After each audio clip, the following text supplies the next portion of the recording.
sur Télé Antilles. Très heureux de vous retrouver, mesdames, messieurs, dans cette émission Les Invités de Mike, une émission que vous retrouvez sur Free, le canal 932 sur Orange, le canal 398. On est également sur les réseaux de la B-Box, Bouygues Télécom, donc le canal 407. Une émission que vous pouvez également regarder en podcast, comme on dit, donc en téléchargement sur Dailymotion, sur le Facebook, le YouTube, mais également le TikTok de Télé Antilles. Nous saluons et remercions par la même occasion notre directrice des programmes, Danielle Borilla. On salue notre coordinatrice, Lady Sly, donc notre community manager, et Peggy Ladéon qui nous réalise cette émission, bien évidemment, et Jean-François Saint-Louis pour la mise en image. Aujourd'hui avec nous, donc pour partager un petit moment, une bonne petite heure avec nous, le sociologue Pierre Pastel qui est avec nous.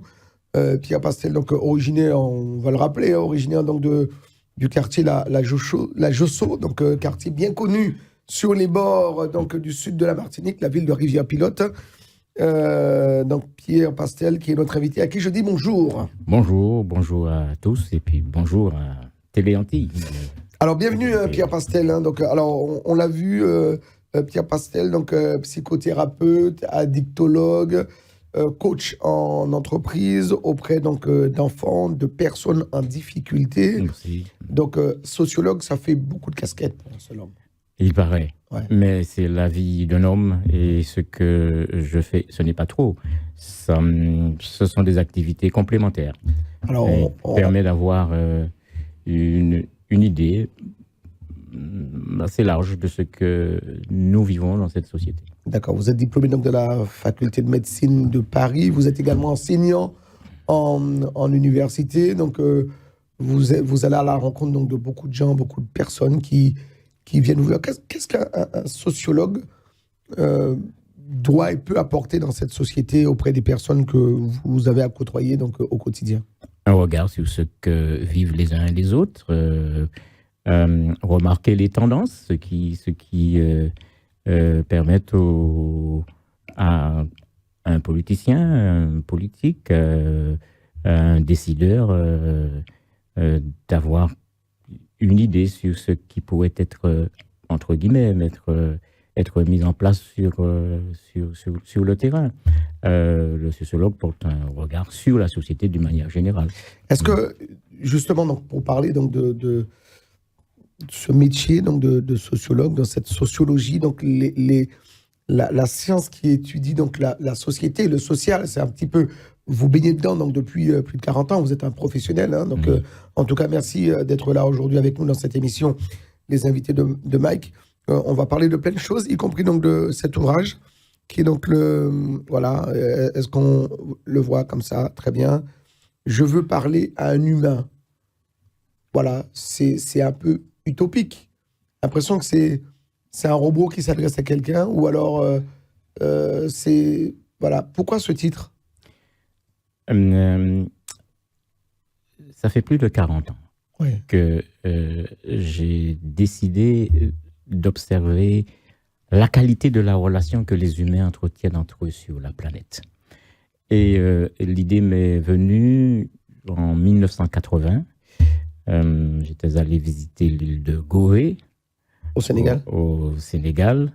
Au large du Sénégal. Au large du Sénégal, la maison des esclaves, plus précisément. Et puis, j'ai rencontré le conservateur du musée à l'époque. Qui n'y est plus. Joseph Ndiaye, oui. Ouais. Et j'écoutais son discours. C'est un bon guide. Il nous expliquait comment, de ce point de vue, comment on pouvait lire la question de l'esclavage. Et puis, je trouvais qu'il avait une posture plutôt douce, une manière de dire les choses qui m'a beaucoup, et ça m'a beaucoup surpris. Ouais. Je me suis dit, mais il est en train de parler de quelque chose de grave, mais il a une posture qui nous donne envie de réfléchir et d'aller un peu plus loin. Ouais. Et il prenait du large par rapport à ce qu'il nous racontait. Et à partir de là, je suis revenu en France. J'ai acheté un petit carnet. Aujourd'hui, j'en ai plus de 850 carnets, comme ça, carnet-là. Et tous les jours, dans mes voyages, dans mes études, face à mes étudiants, mes clients, mes patients. Donc, je notais des types de relations que les humains entretiennent entre eux sur la planète à travers mes voyages en Roumanie. Voilà. Bref, Israël, Palestine, voilà. J'ai noté tout ce qui me répondait à cette interrogation. Quelle est la qualité de la relation que les humains entretiennent entre eux sur la planète? C'est le résultat.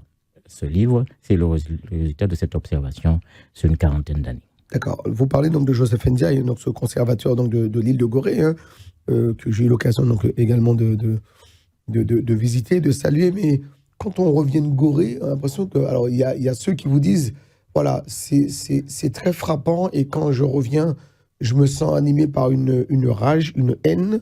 Et puis il y a ceux qui disent, mais voilà, j'ai compris l'histoire, maintenant je suis plus apaisé avec le monde dans sa globalité, et je vois les choses différemment.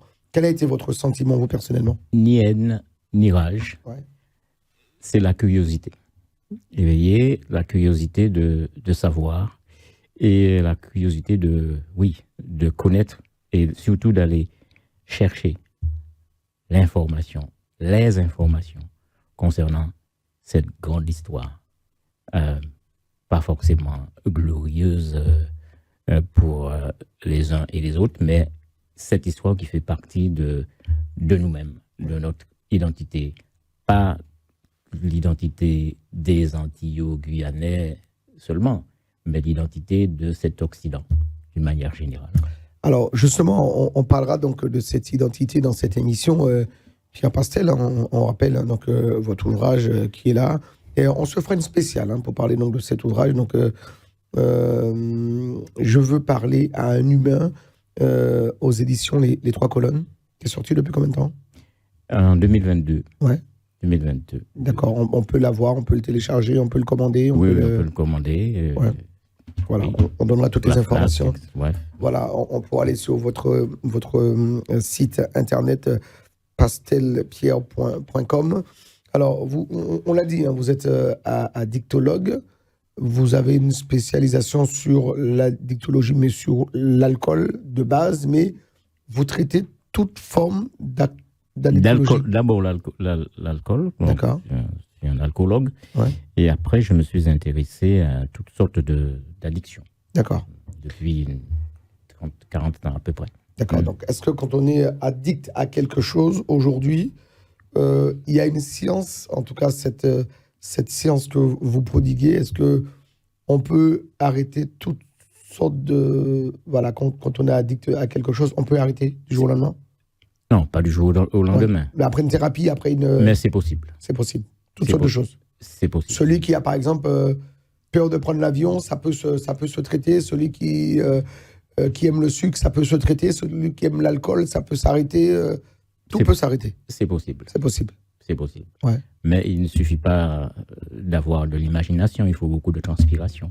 Ouais. Donc il faut... Quand vous dites transpiration, c'est beaucoup de travail. Il faut travailler, il faut une certaine volonté. Et puis ça ne se fait pas seul. On peut se faire aider. Et puis ce n'est pas que le spécialiste, entre guillemets, qui peut aider, mais il y a l'entourage, la famille.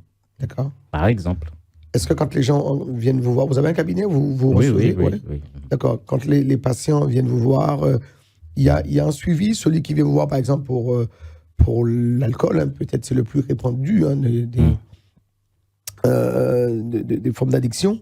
Est-ce que voilà, ils viennent vous voir, ils reviennent vous voir pour vous dire, docteur, aujourd'hui, ça va, je suis guéri? Ils ne m'appellent pas docteur. Ouais. Ils viennent me voir. Ça, c'est un travail qui prend du temps. Ouais. Il prend du temps. Il faut de l'engagement. Il faut aussi que le thérapeute, l'addictologue, croit véritablement en ce qu'il fait, et puis croit en l'autre, et puis croit aussi que c'est possible. Mais ce n'est pas au petit bonheur la chance. Comme je l'ai dit tout à l'heure, il faut beaucoup de travail.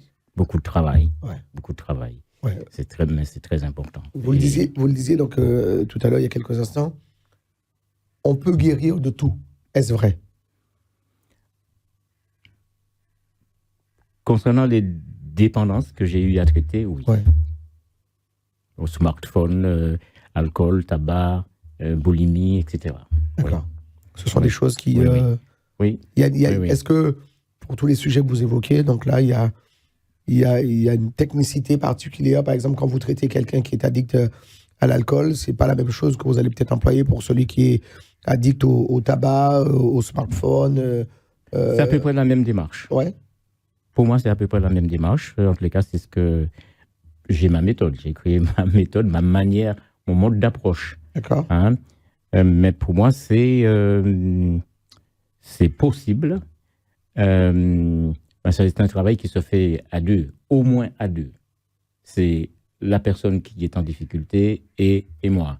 Et moi, je fais comprendre à l'autre que la solution vient toujours de l'autre. Hein, toujours de l'autre.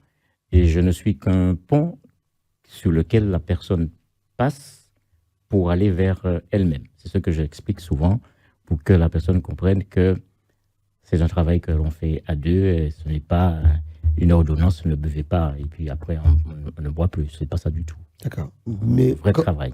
Quand vous dites qu'il y a beaucoup de travail, est-ce que on va revenir sur pareil le principe de base, celui qui vient vous voir pour l'alcool par exemple, combien de temps peut durer une thérapie par exemple pour arrêter définitivement donc tout dépend l'alcool. Tout dépend de la personne. Ouais. Tout dépend de la personne. Tout dépend de sa... Le travail peut être plus ou moins long? Tout dépend, plus ou moins long. D'accord. Tout dépend de son engagement. Ouais. Hein? Parce que ce n'est pas un médicament que l'on donne. C'est toute une pédagogie pour aider l'autre à s'entraîner, à bien vivre sans l'alcool, par exemple. Hein? Donc, c'est toute une pédagogie. Par exemple, mieux se nourrir, avoir un projet de vie, prendre soin de soi, s'accepter comme son meilleur copain, pour pouvoir, comme sa meilleure copine, pour pouvoir mieux se nourrir, mieux se traiter et avoir des loisirs. Hein? Ouais. Oui, réorganiser sa vie. Hein? Bien sûr, il y a l'aide des médecins, hein? Mais il n'y a pas de médicaments pour traiter de la dépendance à l'alcool. Hein? Les médicaments, généralement, traitent ce qu'on appelle les alcoolopathies, c'est-à-dire les lésions générées par l'alcool dans l'organisme. Ouais. Dans l'organisme. Mais tout le reste, c'est le travail de l'alcoologue qui va travailler sur la dépendance, sur l'addiction. Donc, ça prend un certain nombre de temps pour déconditionner la personne. Est-ce que justement, pour rester donc sur ce sujet de l'alcool, est-ce que le patient qui vient vous voir ou qu'on vous amène des fois, parce que je présume que on ne décide pas d'arrêter l'alcool soi-même. Enfin, il y a peut-être des cas, mais c'est peut-être très rare. Contrairement à ce que l'on pense, ouais. Ceux qui sont aux prises avec l'alcool, quand ils sont vraiment conscients qu'ils sont pris au piège, souhaitent arrêter. D'accord. C'est la force de la dépendance qui les empêche parfois de faire la démarche, ou parfois c'est la honte, ou ce que va dire tel ou tel, le jugement que l'on porte sur l'autre. Mais la personne qui est aux prises avec l'alcool, très souvent, se fait la promesse d'arrêter. Alors, voilà. Pierre-Pascal, donc, une dernière question en tout cas sur le sujet. Est-ce que quand on fait la démarche donc, de venir vous voir, et que c'est une démarche personnelle, est-ce que la motivation, elle est plus prononcée que quelqu'un qu'on viendra vous soumettre pour un traitement et un accompagnement?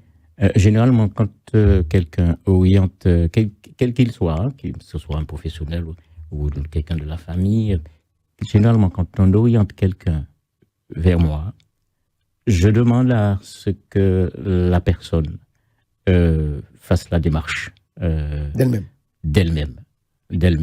D'accord. Il y a des gens, comme je vous disais tout à l'heure, il y a des gens qui ne souhaitent pas non plus. Et fasse la demande. Ouais. Même si c'est l'épouse, l'époux, un médecin ou un psychiatre qui oriente. Hein. Je fais en sorte que la personne soit responsable de sa démarche.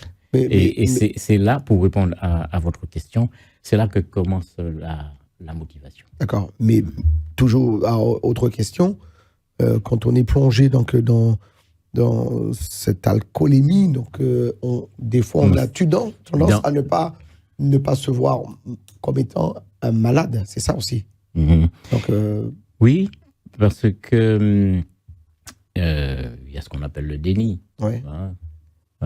On sait que c'est vrai, mais on fait comme si ce n'est pas vrai. Mais c'est difficile pour quelqu'un qui est aux prises avec une dépendance, quelle qu'elle soit, surtout l'alcool, hein, c'est encore plus grave sur le plan psychologique. Hein. C'est encore plus grave parce que la personne sait qu'elle est jugée, hein, et elle se juge elle-même. Elle se dit, je n'aurais pas dû, pourquoi je suis comme ça, tout en sachant que tous les jours, hein, elle ne peut pas fonctionner sans. Voilà. Et l'idée, c'est de démystifier, toujours démystifier et montrer à la personne que ce n'est pas une faute, hein, elle n'a pas commis de faute. L'organisme fait son travail, l'alcool fait son travail dans l'organisme. On est pris au piège et on ne peut pas s'en passer. Donc, c'est pour ça que je dis que c'est une pédagogie. C'est une vraie pédagogie. Et je n'appelle pas ça traitement. J'appelle ça une pédagogie, un accompagnement que l'on fait à deux, avec des étapes à franchir, hein, mais des résultats et des performances à ramener pour soi. Alors, est-ce que selon vous, hein, vous qui êtes au cœur donc, de cette sociologie, est-ce que pour vous, l'alcool, c'est l'addiction la plus forte, la plus répandue à travers ce monde? Pour moi, c'est l'addiction la plus difficile à traiter. D'accord. Mais pas la plus répandue. Quelles sont les autres formes? C'est très répandu. Oui. Très répandu, oui. Mais pour moi, c'est l'addiction la plus difficile à traiter. Est-ce que celui qui est dépendant de l'alcool ici dans l'Occident, est-ce que c'est le même qu'on retrouve au Japon ou qu'on va retrouver en Asie? C'est pareil? C'est pareil. Ouais. À partir du moment où on est aux prises avec l'alcool, l'alcoolisme, la dépendance à l'alcool, c'est pareil. Voilà. On peut faire des statistiques d'ici et là, faire des différences. Mais dans l'organisme, c'est pareil. D'accord. Voilà. Pierre Pastel, donc sociologue, notre invité aujourd'hui dans cette émission, Les Invités de Mike, réalisé par Peggy Ladéon. On va vous montrer donc son livre, sorti, son dernier ouvrage qui s'intitule « Je veux parler à un humain ». Donc voilà, aux éditions les Trois Colonnes. Alors, ce titre, Pierre Pastel, on pourrait le transposer, si je puis dire, sur d'autres situations, parce qu'aujourd'hui, donc on l'a vu, vous l'apercevez également, on a cette crise que traversent les Outre-mer, notamment donc la Martinique, hein, par le biais du RPRAC, ce rassemblement donc qui est parti en guerre et en bataille contre la vie chère. Comment vous, de votre point de vue donc de sociologue, vous apercevez, vous vivez ces choses depuis Je dois dire que je vais vous répondre. Oui. Je dois dire que ce livre s'adresse à tous. D'accord. Sans exception. Tous sur cette planète. Et ce qui se vit en Martinique a un rapport avec ce qui est écrit là, dans ce livre. Puisque quand je dis je veux parler à un humain, c'est un questionnement sur... mais je l'ai dit tout à l'heure. Ouais. Mais quelle est la relation que j'entretiens avec mes compatriotes, hein, avec mes contemporains? C'est ça la question. Où est-ce que j'en suis dans ma capacité à être gentil, méchant ou bienveillant? C'est ça la question ici. Quelle est ma capacité à être dans le partage ou d'être dans l'égoïsme? Quelle est ma capacité à être dans dans le fanchou, comme on dit aux Antilles, aux Antilles, c'est-à-dire je fais tout pour écraser l'autre. Voilà, ce livre parle de ça, mais avec une vision autant philosophique, sociologique ou géopolitique. Donc, ce livre traverse des situations de manière très subtile, mais quand on termine ce livre, on finit par s'interroger sur mais qu'est-ce que je vis maintenant? Et si on revient à ce qui se passe en Martinique, eh bien, on retrouve des situations décrites dans ce livre et qui nous donnent envie de nous interroger, nous-mêmes, sur mon rapport avec mon voisin, mon rapport avec moi-même, mon rapport avec la politique, avec les politiques, avec les décideurs, avec les économistes, etc., etc. Voilà. Donc, pour revenir à la question de la vie chère, je dis que la question de la vie chère, telle qu'elle est posée en Martinique, nous savons tous qu'elle n'est pas nouvelle. D'accord? C'est une question récurrente. J'ai lu un texte dernièrement de 1861. Il y a le Conseil général de l'époque en Martinique suggérait ou proposait des solutions au gouvernement français pour améliorer les choses. Donc, je parle de 1861. Et nous savons tous que de 1861, par exemple, jusqu'à aujourd'hui, le nombre de temps de revendications ou de révoltes que la Martinique, parmi d'autres, a connu. Donc, ce n'est pas d'aujourd'hui. Ce que je veux vous dire, c'est que la question de la vie chère, telle qu'elle est posée aujourd'hui, c'est une métastase, parmi d'autres, d'un cancer généralisé. Et si on parle en termes de tendance, on va se rendre compte que cette question se pose aussi en Guadeloupe, en Martinique, en Guyane, à La Réunion, en Tanaki, à Mayotte. D'accord? Donc, ce n'est pas un problème localisé. Et cette question, on peut aussi l'observer ailleurs. Mais restons sur la Martinique et les départements et collectivités, territoires, l'outre-mer. D'accord? Et quand je dis que c'est un cancer généralisé, parce que quand je dis que c'est une métastase... Vous dites que c'est une métastase. Ça veut dire c'est une métastase. Ça veut dire que si je reprends vos termes... c'est très important. Ça veut dire que ça peut se répandre. Non, ça peut se répandre. Ouais. Voilà. Et ça se répand. D'accord? Ça se répand déjà. Pourquoi? Pourquoi je dis que c'est un cancer généralisé? Parce que c'est le résultat d'une pratique. C'est le résultat d'un type de relation que les humains entretiennent entre eux. Hein? Pourquoi je dis que c'est un cancer? Parce que quand on parle de vie chère, c'est vivre aux Antilles qui est cher. C'est pas la question de prix, le prix de tel ou tel. C'est vivre aux Antilles qui est cher. Pourquoi? Parce que le cancer est le suivant. On se rend compte que l'on n'est pas traité comme cela devrait l'être. D'accord?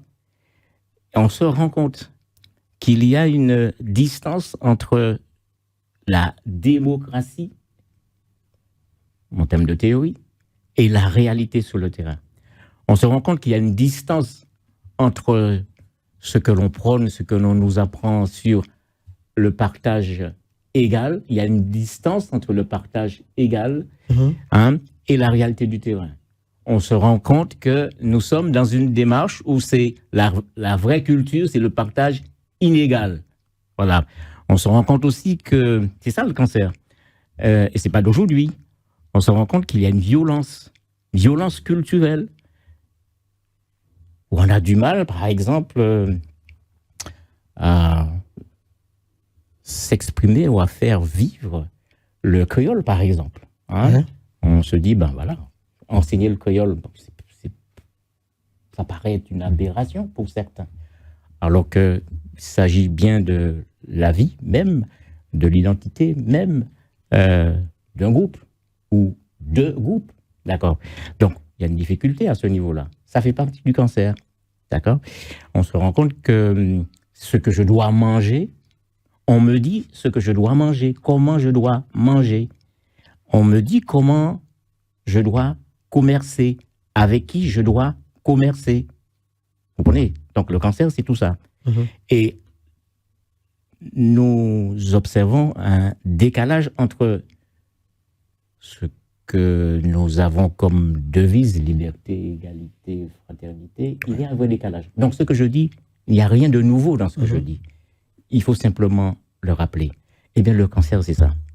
C'est cette violence psychologique, culturelle, politique qui fait que, à un moment donné, il y a de l'exaspération.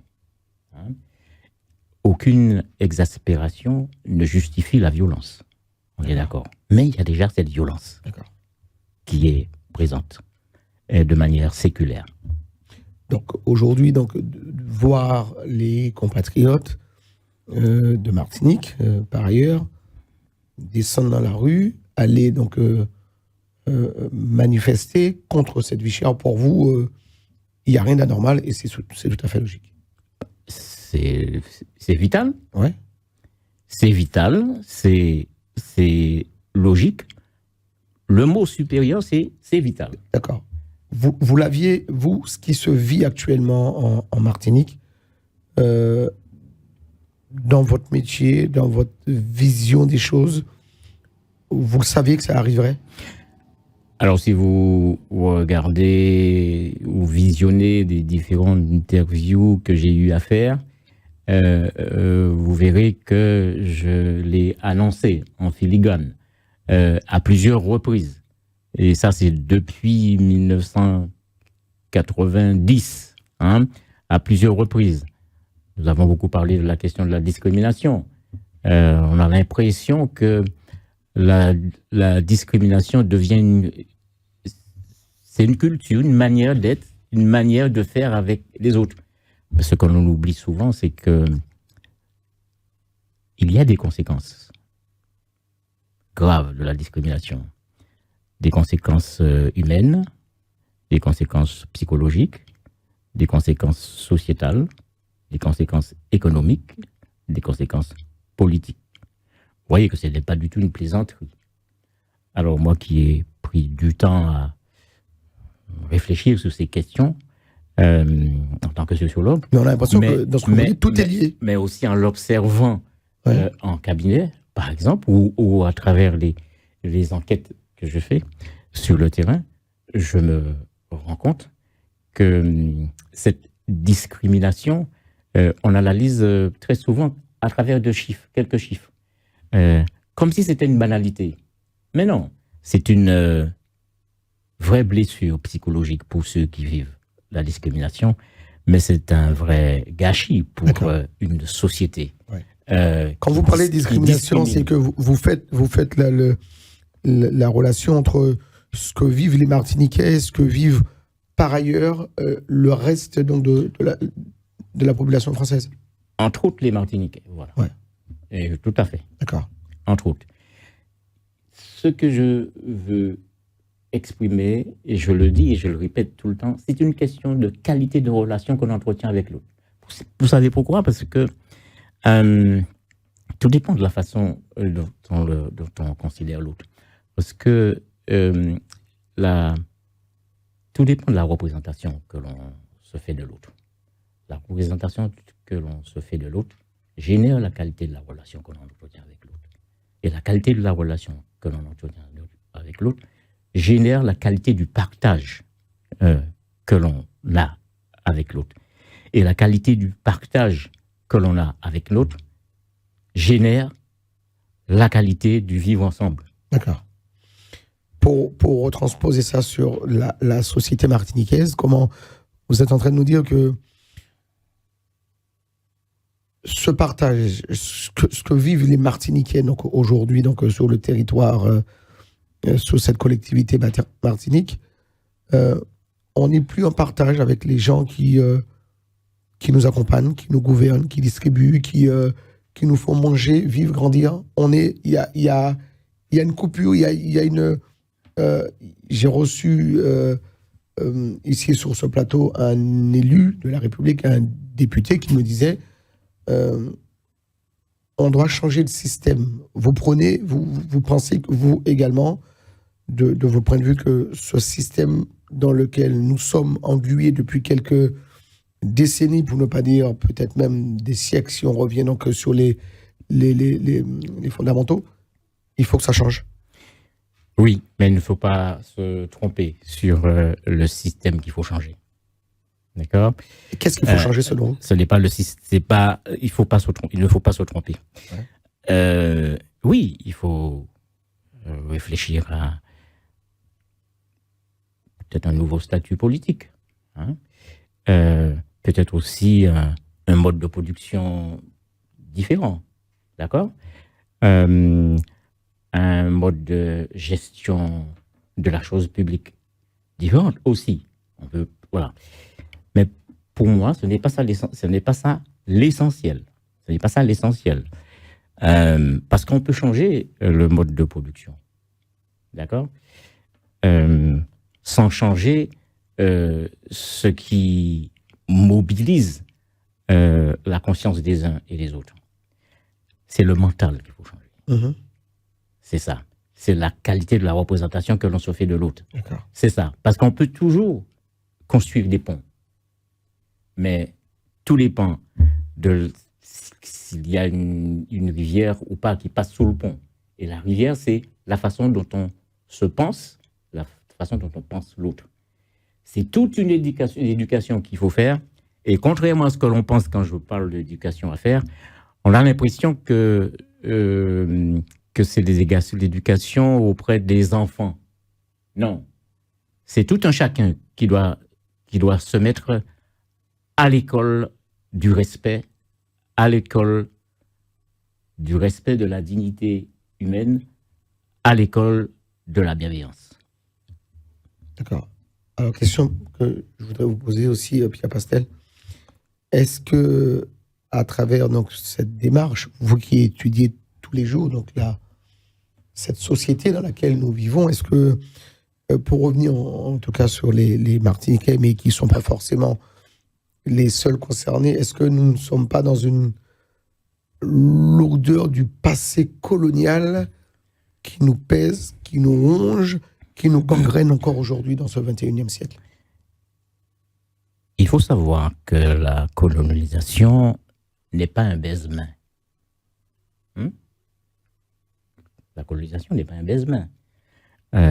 Vous savez ce que c'est un baise-main? Oui, mais alors certains disent qu'il y a les bienfaits et les... Non. Oui. Baise-main, oui. C'est dévouement, respect, oui. Amour, on est courtois, etc. C'est pas ça la colonisation. La colonisation, je prends, je viens chez toi, je prends. Et je te dis comment tu dois vivre. Et on peut partager, mais ce que l'on va partager, c'est ce que je décide de partager avec toi. La colonisation, ce n'est pas la négociation. La colonisation, ce n'est pas le compromis. C'est pas ça la colonisation. La colonisation, c'est que dans ma tête, moi qui colonise, c'est moi qui décide de tout. D'accord ? Je peux discuter avec toi, mais en dernière analyse, c'est moi qui décide. Tu comprends ? Donc, c'est pas un baise-main. Hein ? Donc, ce n'est pas du tout. Voilà. Ah, On c'est n'est très pas dans la courtoisie. ce n'est pas du tout ça. Ouais. Donc, on peut comprendre, c'est pour ça que je dis que c'est un cancer. La vie chère, c'est une métastase D'accord. parmi d'autres d'un cancer généralisé. Ouais. Mais Le quand cancer de la relation. quand vous utilisez donc ce terme C'est peut-être grave ce que je de dis. cancer, justement, paradoxalement à ce que vous dites, Pierre Pastel, l'impression que cancer, le mot, il est. C'est-à-dire que quand on voit le symbole cancer, on parle de mort. Oui. Ouais. Oui. Mais il y a eu des morts. Hein. Ouais. Des morts pendant des siècles et des siècles, et jusqu'à maintenant. Morts des projets qui meurent, qu'on tue dans l'œuf. Des projets de par exemple, telle ou telle personne qui souhaite qu'il y ait une entreprise. On voit toutes les difficultés que certains ont pour créer ou faire vivre leur entreprise, toutes les difficultés qui sont mises sur leur chemin. Ça fait partie des morts. Hein? Des gens qui ne peuvent pas s'exprimer, des gens qui sont obligés de s'expatrier pour étudier ou pour travailler. Ça fait partie des morts. Ouais, comme ça. On fait couler beaucoup de sang. Mais ce que je dis, c'est assez métaphorique là. On fait couler du sang, beaucoup de sang. L'immigration, quitter son pays, organiser le rapatriement de Martiniquais, de Réunionnais, etc. C'est faire couler le sang. Vous comprenez? Ça veut dire que c'est du sang que le pays ne peut pas utiliser pour se développer, pour grandir. Je tiens ce discours métaphorique exprès pour faire comprendre que nous ne sommes pas en train... il ne s'agit pas d'une plaisanterie du tout. C'est pour aider psychologiquement à comprendre pourquoi, par exemple, il y a le Heilbronn. D'accord. Et pourquoi je dis que c'est l'arbre qui cache la forêt. D'accord. Et c'est cette forêt-là qu'il faut regarder. Et là, il n'est pas question d'abattre qui que ce soit. C'est de ramener chacun à sa conscience. Hein, et pour qu'il y ait une autre conscience collective qui aide les... Vous pensez, Pierre Pastel, que cette conscience collective que vous prônez là aujourd'hui, vous pensez que elle verra le jour, un jour? Mais oui, puisque l'homme n'a pas fini de penser. Pour moi, l'homme n'a pas fini de penser. Donc, nous venons de nous dire la nécessité de changer de système. Oui, c'est possible. Qui change le système? C'est l'humain. Et pour changer le système, l'humain doit penser, doit réfléchir. L'homme n'a pas fini de penser. Donc, c'est possible. Je crois que c'est possible. D'accord. Aujourd'hui, donc, sur ce que vivent nos compatriotes donc, de Martinique, vous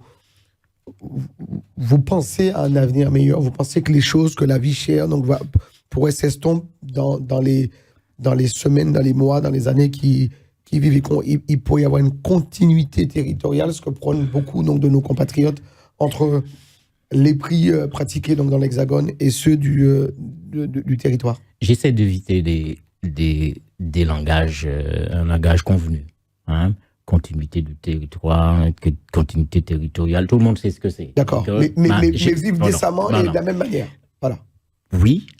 Pourquoi? Parce que dans cette situation, tout le monde, sans exception, est prisonnier. Tout le monde. L'État est prisonnier. Pourquoi? Je continue. Ceux qui ont le monopole du développement économique sont prisonniers. Ceux qui disent, et qui vivent la chose comme une souffrance, une discrimination, sont aussi prisonniers. Tout le monde est prisonnier. Il faut sortir de ça. Comment? Il faut sortir de ça. Comment? Pierre Pastel. En acceptant de se regarder avec authenticité. Ouais. Authenticité. En acceptant de ne pas être et de ne plus être dans le déni. En acceptant aussi de ne pas être dans une culture de l'inversion. Oui. La culture de l'inversion, c'est-à-dire que je prône l'égalité, mais ça ne sera pas l'égalité. Ouais, mais quand on voit Voilà. Pierre D'accord. Pastel... Mais tout ça, c'est possible. C'est possible parce que il y a un moment donné où les gens, mais ça se voit dans le monde, hein, où les gens ont décidé de ne plus se taire. Ce n'est pas pour abattre qui que ce soit, mais c'est pour mieux vivre. D'accord. Mais quand on Pour voit... mieux construire. Pierre Pastel, vous êtes sociologue. Quand oui. on voit aujourd'hui, donc, autour des différentes tables rondes qu'il y a eu entre les protagonistes donc, du commerce donc, en Martinique, le AirPrac et l'État, donc, via le préfet, la collectivité territoriale de la Martinique, il n'y a presque pas eu d'issue. À un moment donné, on refuse des fois donc, de faire des concessions, de concéder, parce qu'on n'a pas envie de changer ce système, comme on le disait tout à l'heure. Mais on est d'accord que c'est la façon, je vous l'ai dit tout à l'heure, c'est la façon dont on le considère l'autre, c'est la représentation que l'on a de l'autre qui génère tout le reste. D'accord. Mais il y a quelque chose d'extraordinaire qu'il faut noter, parce que tout n'est pas dans une gravité mortifère, puisque aux Antilles, pas que les Antilles,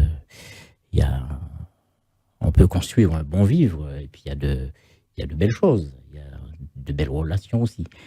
Il y a quelque chose d'extraordinaire qu'on a observé avec le AirPrac, c'est que tout le monde s'est mis autour de la table. C'est presque pour la première fois. Tout le monde s'est mis autour de la table. Même si certains sont venus autour de la table avec ces résolutions déjà arrêtées ou avec l'intention de ne pas bouger d'un iota, mais tout le monde s'est quand même mis autour de la table. D'accord, ça veut dire que cela veut dire, on se connaît tous. Cela veut dire qu'il y a de l'espoir. Il y a de l'espoir.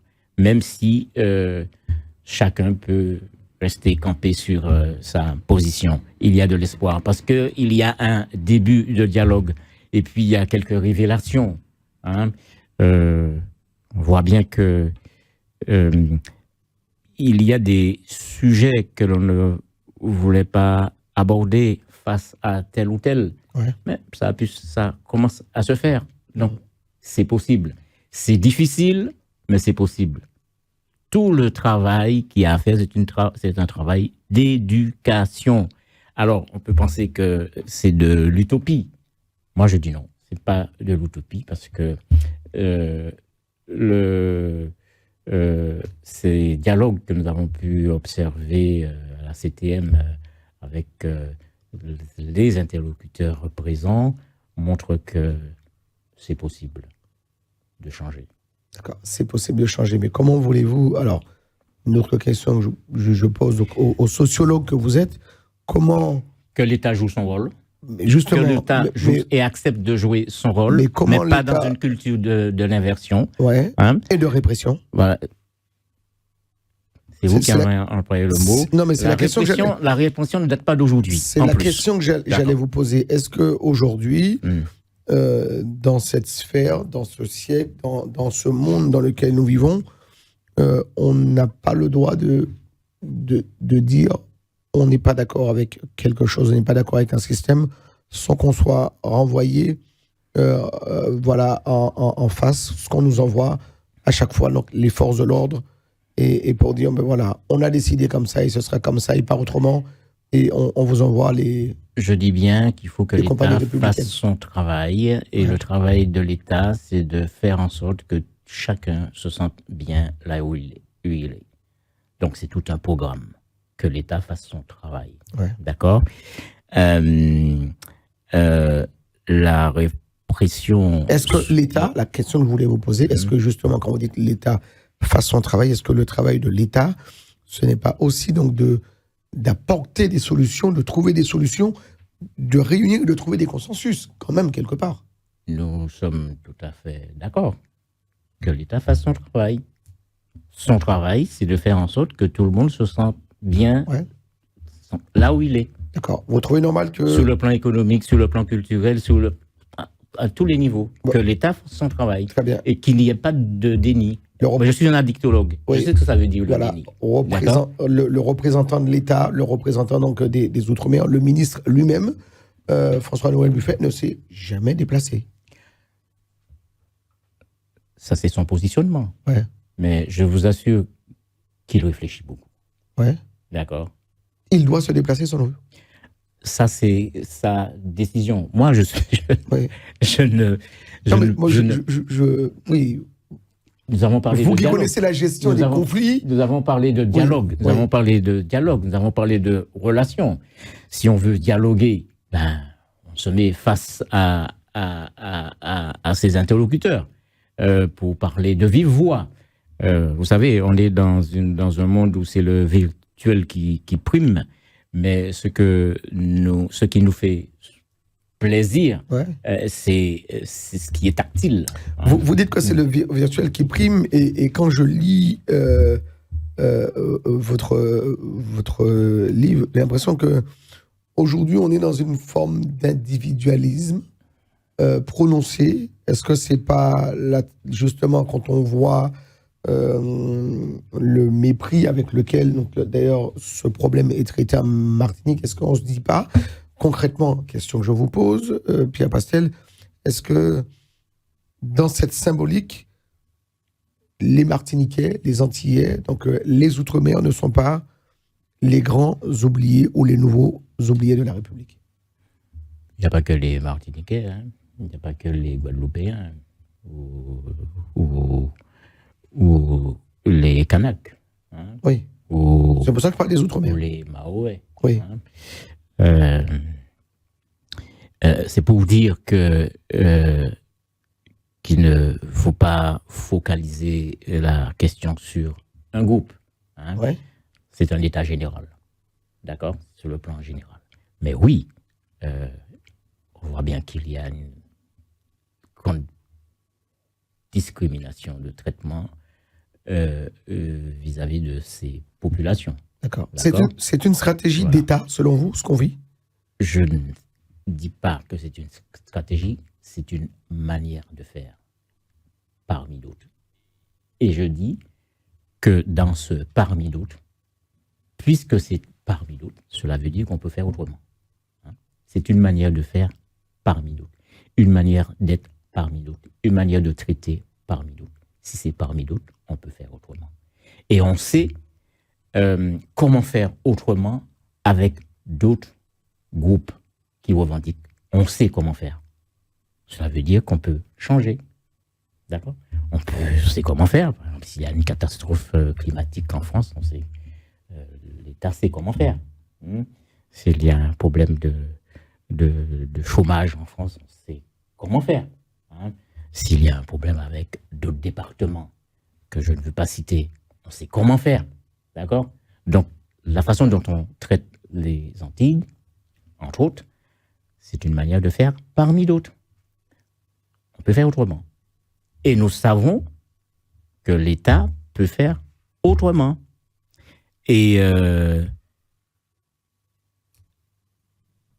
nos compatriotes ne sont plus dupes. Et ne se laisseront pas faire. D'accord. Quand vous dites que l'État peut faire autrement, et on voit donc par la détermination justement donc de l'État qu'on ne fait pas autrement, c'est que quelque part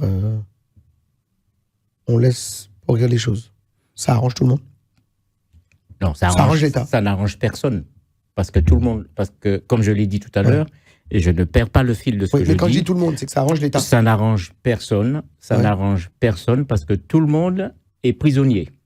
Parce que l'objectif de chaque humain, c'est d'être heureux, c'est de vivre le bonheur. D'accord? S'il n'est pas satisfait, il va faire en sorte qu'il trouve satisfaction et qu'il va chercher à négocier, à faire le nécessaire pour qu'il trouve son bonheur. D'accord? Et ceux qui cherchent à faire en sorte que ce bonheur ne soit pas une réalité pour certains, sont forcément prisonniers, puisque chacun cherche son bonheur, il y aura toujours des revendications, il y aura toujours une bataille, il y aura toujours... Donc, on est obligé, celui qui est oppresseur est tout le temps sous le qui-vive. Donc, tout le monde est prisonnier. Donc, ce que je veux faire passer, c'est qu'il faut dépasser cette manière de faire, parce qu'on peut être très intelligent en stratégie géopolitique, en gestion de la chose publique, on peut être on est très intelligent pour ça, mais il faut une intelligence de cœur.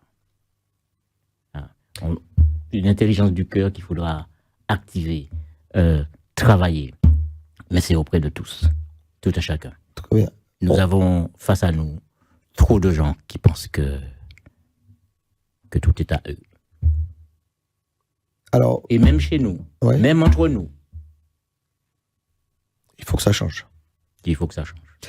Pierre Pastel, je me souviens, donc, j'étais dans un colloque avec vous donc, il y a quelques années à Sarcelles, où nous traitions donc, du problème du chlordécone sur nos terres aux Antilles, en Guadeloupe et en Martinique. Et on avait un spécialiste qui était là, donc un professeur qui nous disait, je ne sais pas si vous vous souvenez encore de... alors, dont le nom m'échappe, donc, à ce moment précis, qui nous disait donc, le problème du chlordécone donc, sur les territoires donc, de Martinique et de Guadeloupe, si ça s'était passé en Bretagne, en Corse ou ailleurs sur l'Hexagone, il y a longtemps que ce serait réglé. Donc vous pensez que pour reprendre cette formule, chez nous, quand on ne règle pas les choses, c'est qu'on veut nous laisser également dans cette situation et dans cette position. Ma réponse a devancé votre question. Je vous ai dit tout à l'heure que c'est une manière de faire parmi d'autres. Si c'est parmi d'autres, on peut faire autrement. Donc, on peut faire autrement. Et vous avez parlé de chlordécone. Oui. Ça fait partie des métastases parmi d'autres. Un autre cancer. Voilà. Ce sont des métastases d'un cancer global, cancer de la relation. Très bien. Pierre Pastel, mesdames, messieurs, qui était notre invité aujourd'hui dans cette émission Les Invités de Mike. Le livre qui est là, qui s'intitule « Je veux parler à un humain », où on fera une émission spéciale pour parler de ce livre, Pierre Pastel, qui a été écrit donc, en 2022. Vous l'avez écrit donc, dans les conditions donc, de la crise sanitaire. C'est ce qui vous a amené donc, à cette réflexion. Voilà. Non. Je vous ai dit que j'ai commencé à écrire ce livre. Ouais. Le titre n'a pas changé depuis 1980. D'accord. Quand je suis revenu en France, j'ai noté « Je veux parler à un humain ». Le titre n'a pas changé. D'accord. Et j'ai pris le temps d'observer comment fonctionne, comment nous fonctionnons sur cette planète. Et la conclusion, c'est ce qui est écrit dans ce livre. Donc, ce n'est pas un livre qui concerne spécifiquement le contrée de Martinique, Guadeloupe, Guyane, etc. Ça concerne tout le monde. D'accord. Ça concerne tout le monde, ça concerne tout ce que j'ai observé en écoutant des étudiants, en écoutant des patients, des clients, en voyageant dans un certain nombre de pays, etc. Algérie, Maroc, Tunisie, Israël, Palestine, Roumanie, etc. Voilà, donc c'est cette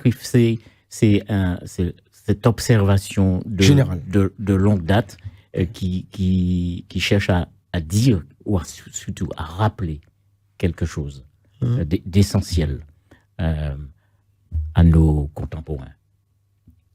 Soyons et cultivons la bienveillance. Soyons dans la bienveillance et cultivons la bienveillance. C'est ça qui va sauver la planète. Alors souvent, on est notre ego, notre égotisme nous conduit à trouver trop difficile l'effort à faire, mais il faut passer par cet effort-là. Lâcher un peu notre égoïsme et notre égotisme. D'accord. Alors, je vous parlais donc d'individualisme, mais vous reprenez un autre terme pour dire qu'il faut qu'on lâche notre égoïsme. C'est un peu symbolique. Voilà. Non, il faut surtout qu'on s'entraîne à être bienveillant avec soi-même et avec les autres. Pierre Pastel, notre invité aujourd'hui dans cette émission, Les Invités de Mike, une émission que vous pouvez retrouver, mesdames, messieurs, on vous le rappelle, sur nos différents réseaux sociaux. Vous allez sur Dailymotion, sur YouTube, sur Facebook, sur TikTok. Une émission que vous pouvez regarder donc sur Free, le canal 932, donc sur les différents canaux Orange, c'est le canal 398, sur Bouygues, le canal 407. On remercie Lady Slide pour sa grande collaboration. Daniel Borilla, donc, qui est notre directrice des programmes, Jean-François Saint-Louis pour la mise en image et Peggy Ladéon pour la réalisation de cette émission. Mesdames, messieurs, on vous souhaite, voilà, vous le savez, donc Télé Antilles, notre devise est toujours de rester plus près de vous. Un petit mot également sur ce livre, on y reviendra également, Pierre Pastel. Oui. Que veulent les Martiniquais? Voilà, donc voilà. C'est une enquête qui a été menée avec un autre sociologue, Odino, sous la présidence de Miguel Huller, qui est président d'une association, Stand Up 9-2. Et notre intention ici, le regard qui est porté ici, c'est le regard de plus de 1000 personnes, martiniquais, de Martinique et d'ailleurs, qui ont répondu à une enquête avec l'idée de se dire comment elles voient la Martinique de demain. Comment vous la percevez, vous, justement donc ces personnes ont produit un certain nombre d'avis et de réflexions que l'on trouve dans ce document, et sur des domaines très différents concernant autant la culture, la gestion politique, le développement économique, l'entrepreneuriat, etc. Voilà. On y reviendra. Très bien. Le thérapeute que vous êtes, le sociologue que vous êtes, comment vous la concevez, vous la percevez, donc cette Martinique, dans les 10, 20, 30 prochaines années? C'est une question politique un peu, hein, mais je vous la pose quand même. Comment vous la percevez, vous, cette Martinique? Je préfère voir cette question sur le plan psychologique et sociologique. Je dis qu'il y a beaucoup d'espoir. J'ai de l'espoir. Merci en tout cas, merci d'être venu jusqu'à nous aujourd'hui dans cette émission. Pierre Pastel, on peut vous retrouver également vous avez un Facebook, hein, donc, Non, je n'ai pas... Un site internet? Il y a un site internet. Ouais. Il y a un site internet. Voilà, c'est pierrepastel.com. Voilà, pierrepastel.com. Voilà. D'accord, Pierre Pastel, hein, donc c'est bien ça. Pierre Pastel ou Pastel Pierre, c'est Pierre Pastel. Pierrepastel.com. Pierrepastel.com, n'hésitez pas, mesdames, messieurs. Sur ce site, il y a ce que je fais en termes de formation, de coaching. Alors, on rappelle que vous intervenez plus régulièrement sur la Seine-Saint-Denis. En ce moment, je suis sur un programme sur 8 villes de la Seine-Saint-Denis où nous essayons, avec l'Union départementale des CCAS, de trouver d'autres manières de prendre en charge les personnes qui sont en difficulté d'insertion. D'accord. Avec des actions spécifiques que je propose avec un autre collaborateur. Mais c'est dans un programme qui intègre tout un travail que fait l'Union départementale des CCAS du 93. Très bien. Vous avez intervenu avec d'autres académies, notamment l'Académie donc, de Guyane, de Guadeloupe également. Oui, là, c'est dans un autre domaine où j'accompagne depuis des années des élèves qui sont en échec scolaire. Ouais. Et là, je fais du coaching scolaire. Et pas qu'en Guyane ou la Martinique, je l'ai fait surtout le secteur 8 de l'Académie de Créteil il y a quelques années. Voilà, pour aider des élèves qui sont entre guillemets en échec scolaire et on finit par se rendre compte qu'ils arrivent à s'en sortir et à réussir avec des résultats intéressants. Très bien, merci à vous, merci Pierre Pastel d'être venu dans cette émission. Merci de nous avoir suivis et à très vite sur Télé Antilles pour d'autres aventures avec d'autres invités dans cette émission. Les invités de Mike. À très vite. Merci à vous.